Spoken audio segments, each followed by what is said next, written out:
ubundi mwizera yuko abapfuye bazazuka. Burya kuzuka k'umuntu, burya iyo ubyaye umwana nguko kuzuka abonekera abigishwa be, amaze kubabonekera abaha misiyo. Haleluya. Aratangira arabatuma, arababwira ati muje mu mahanga yose mubwiriza abaremwe bose ubutumwa bwiza, uwemera akabatizwa azakizwa, uwizera akabatizwa azakizwa, ariko utizera. Amina. Amazina yanjye nitwa Nzabanora Eric, ndi umugabo ndubatse, nyobora mu bubwiriza bwa Muhingo. Imana ibahe umugisha. Tuyoborwe n'ijambo ry'Imana riboneka muri Matayo igice cya mbere murongo wa 18 kugeza ku murongo wa 21. Iyo ngize amahirwe yo kwigisha, jya nkunda kujana n'abantu bafite Bibiliya mukazirambura tugafatanya ijambo ry'Imana. Amina. Haleluya. Niba mwahageze reka dusome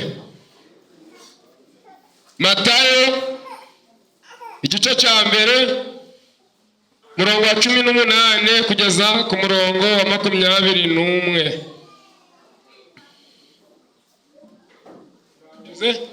Reka dusome. Mutwe w'amagambo aravuga ngo kuvuga kwa Yesu uko kwagenze. Kuvuga kwa Yesu Kristo kwagenze gutya: nyina Mariya yari yarasabwe na Yosefu, ariko yari ataramurongora, babona afite inda y'umwuka wera. Umugabo we Yosefu, kuko yari umukiranutsi kandi adashaka kumukoza isoni ku mugaragaro, yigira inama yo kumubenga rwihishwa. Akibitekereza, marayika w'umwami Imana amubonekera mu nzozi ati: Yosefu mwene Dawidi, witinya kurongora umugeni wawe Mariya, kuko imbuto imurimo ari iy'umwuka wera. Azabyara umuhungu, uzamwite Yesu, kuko ari we uzakiza abantu be ibyaha byabo. Twakira ijambo ry'Imana. Haleluya. Yesu ashimwe. Ijambo ry'Imana tugiye kuganiraho muri uyu mwanya rifite insanganyamatsiko igira iti: Yesu niwe mukiza w'abari mu isi. Haleluya. Yesu niwe mukiza w'abari mu isi.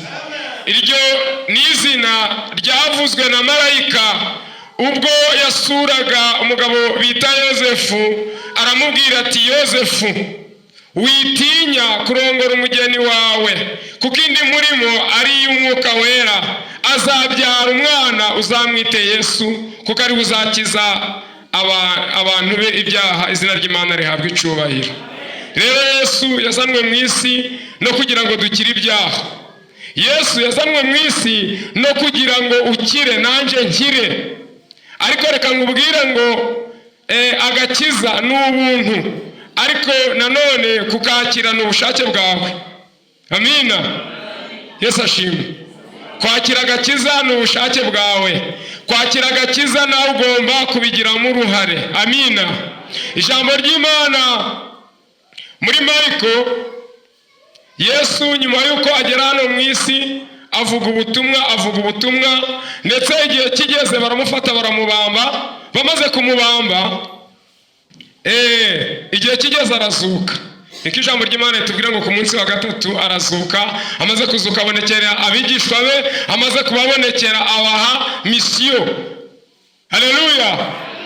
Aratangira arabatuma, arababwira ati muje mu mahanga yose mubwiriza abaremwe bose ubutumwa bwiza, uwemera akabatizwa azakizwa, uwizera akabatizwa azakizwa, ariko utizera azacirwaho iteka. Tugomba kubyemera, kuko tutabyemeye ntabwo yadufata ku gahato. Niyo mpamvu ahenshi uzasanga muri Bibiliya aho Yesu yagenda agakiza, hari uwo yageragaho yagomba kumukiza, akamubaza ngo mbese urashaka ko ngukorera iki? Haleluya. Abandi akababwira ngo mbese urashaka gukira? Ageze ku kidendezi yababashije wa muntu wari wamaze imyaka 38 ngo mbese urashaka gukira? Haleluya. Rero nawe niba ushaka gukira nta kabuza Yesu aragukiza, ariteguye kugukiza. Amina. Yesu ashimwe. Yesu niwe mukiza w'abari mu isi y'umunsi wa none, kuko nta rindi zina ryahawe abantu babasha gukirizwamo uretse irya Yesu. Byakozwe n'intumwa ibice 4 umurongo wa 12. Nta rindi zina ryahawe abantu dukwiriye gukirizwamo. Amina. Agakiza ni ubuntu, ariko natwe tukemera tukakakira. Agakiza rero kagendana n'imirimo. Haleluya. Uyu munsi wa none twagize umugisha, hari abantu bageze ikirenge mu cya Yesu. Ubwo twari turi kuri Yorodani, pasiteri yari arimo abihanangiriza ababwira ati rero iyo wamaze kubatizwa ugomba kugira imbuto nziza. Haleluya. Agakiza kajana n'imirimo myiza. Agakiza kajana no kwizera, wamara kwizera ugakora ibijanye no kwizera. Ijambo ry'Imana muri Yakobo riratubwira ngo mbese wizera yuko Imana ari imwe rukumbi. Abadayimoni nabo barabyizera bagahinda umushitsi. Burya n'abadayimoni bizera ko Imana iriho. Icyo dutandukaniyeho nabo nuko kwizera kwabo kugaragazwa n'imirimo mibi, nyuma y'ibyo bongeraho imirimo mibi. Rero twebwe kwizera kwacu dukwiriye kongeraho imbuto nziza, n'Imana izatwishimira, nizemera kugendana natwe, nizabana natwe, ubundi tukazabona tugeze mu bwami bw'Imana. Amina. Yesu ashimwe. Yazanwe no kugira rero ngo dukire. Reka badusomere muri Timoteyo rwa 2 rwa Timoteyo ibice 2, badusomere murongo wa 8 kugeza ku murongo wa 13.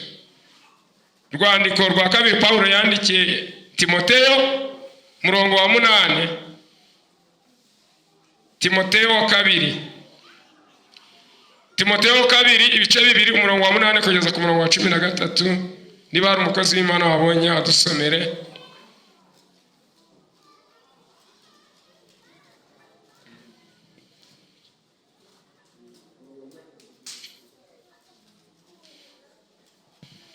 Yesu nashimwe. Urwandiko rwa 2 Paulo yandikiye Timoteyo ni ibice 2, turahera ku murongo wa 8 tugeze murongo wa 13. Dusomwe izina rya Yesu.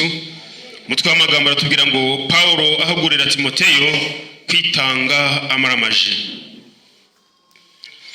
Ujye wibuka Yesu Kristo wakomotse mu rubyaro rwa Dawidi akazuka mu bapfuye, nkuko ubutumwa nahawe buvuga. Ubwo ndenganyirizwa ndetse nkaboheshwa iminyururu nk'umugome.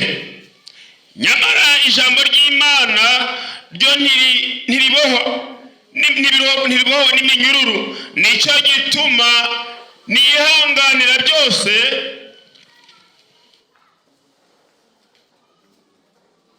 kubw'intore z'Imana, kugira ngo nazo zibone agakiza kabonerwa muri Kristo Yesu, gafatanije n'ubwiza buhoraho.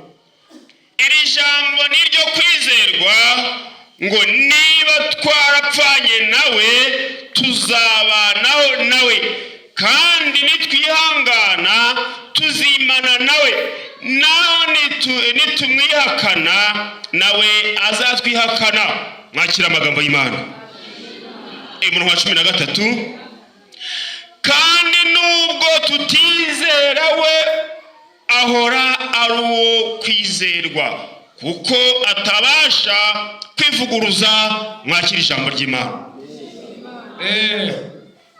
Paulo yandikira Timoteyo aramubwira ati uje wibuka Yesu Kristo wakomotse mu rubyaro rwa Dawidi.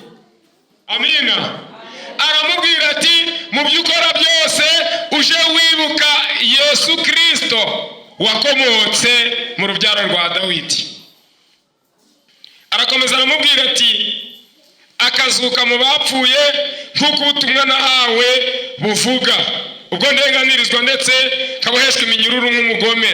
Nyamara ijambo ry'Imana ryo ntiribohwa n'iminyururu. Nicyo gituma nihanganira byose kubw'intore z'Imana, kugira ngo nazo zibone agakiza kabonerwa muri Kristo Yesu, gafatanije n'ubwiza uhoraho. Imana yabwo icyubahiro. Ni ukuvuga ngo ijambo ry'Imana ngo ntiribohwa. Umuntu umwe muri twe bamuba akamujyana, ariko ijambo ry'Imana ntirigira rite.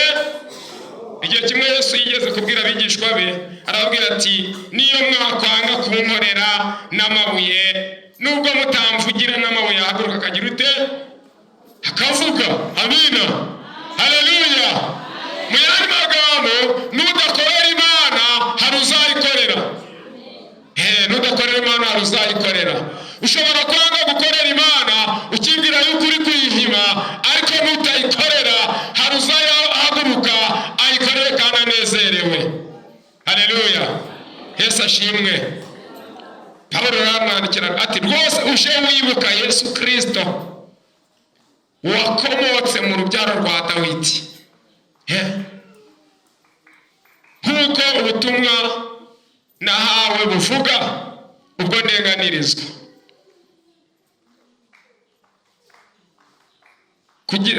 Ubwo ndenganirizwa. Iri jambo ni ryo kwizerwa, ngo niba twarapfanye nawe tuzabanaho nawe, kandi tumwihakana nawe azatwihakana. Haleluya. Nababwiye ngo agakiza ukakira ku bushake bwawe, n'umwihakana ntabwo azagufata ku ngufu. Amina. N'umwihakana nawe azagira ute, azakwihakana. Ariko niwemera kubana nawe uzabana nawe. Reka rero ntabatindiye turangirize mu Baheburayo ibice 11 umurongo wa 6. Nababwiye ngo ako gakiza kagomba kujana no kwizera, kandi kwizera kukajana n'imirimo. Ijambo ry'Imana aha mu Baheburayo ibice 11 umurongo wa 6 hari kutubwira ngo ariko utizera ntibishoboka ko inezeza iki? Utizera ntibishoboka ko inezeza. Haleluya.